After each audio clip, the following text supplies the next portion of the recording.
ইসরায়েলে আগ্রাসনের প্রতিবাদে গাজীপুরে বিক্ষোভ মিছিল শেষে 3টি রেস্টুরেন্ট এবং একটি দোকানে ইসরায়েলি পণ্য থাকায় হামলা ও ভাঙচুর করা হয়েছে।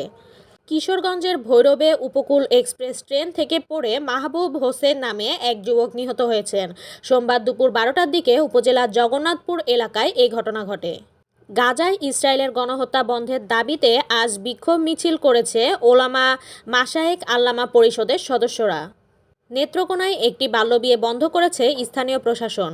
বাল্যবিয়ের আয়োজন করায় দোষী ব্যক্তিকে 2000 টাকা নগদ অর্থদণ্ড দিয়েছে প্রশাসন। মাদারীপুরে আধিপত্য বিস্তারের জেরে প্রতিপক্ষের হামলায় আহত ইউপি সদস্য বোরহান মোল্লার মৃত্যু হয়েছে। সোমবার সন্ধ্যায় রাজধানীর পপুলার হাসপাতালে চিকিৎসাধীন অবস্থায় তিনি মারা যান। সিআইডির জালে আটকা পড়েছে অভিনব কায়দায় প্রতারক চক্রের 2 সদস্য। ঢাকা লালবাগ এলাকা থেকে গ্রেফতার করা হয় তাদেরকে। লেবাননের দক্ষিণাঞ্চলীয় শহর তাইবেতে ড্রোন হামলায় এক হিজবুল্লাহ সদস্য নিহত হয়েছে বলে দাবি করেছে ইসরায়েলি সেনাবাহিনী। সদস্য রাষ্ট্রগুলো বার্ষিক বৈঠকে অংশগ্রহণ করতে অস্বীকৃতি জানানোর পর ইথিওপিয়ার নিযুক্ত ইসরায়েলের রাষ্ট্রদূতকে আফ্রিকান ইউনিয়নের সদর দপ্তর থেকে বহিষ্কার করা হয়েছে। গাজার কৃষি জমি সমতল করে দিয়েছে ইসরায়েলি সেনারা। ধ্বংস করে দেওয়া হয়েছে বেশিরভাগ আবাসিক এলাকা। উদ্দেশ্য উপত্যকাটির চারপাশে একটি কিল জোন তৈরি করা।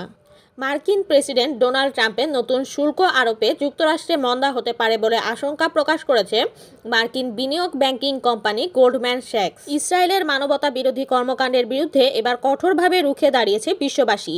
ফিলিস্তিনের নিপীড়িত মানুষদের পাশে দাঁড়ানোর ঘোষণা দিয়েছেন বিভিন্ন অঙ্গনের তারকারাও। বাংলাদেশের ক্রিকেটারও তার ব্যতিক্রম নয়। আপনারা এতক্ষণ শুনছিলেন আজকের শীর্ষ সংবাদ। উপস্থাপনায় ছিলাম আমি সুমাইয়া তাসনিম।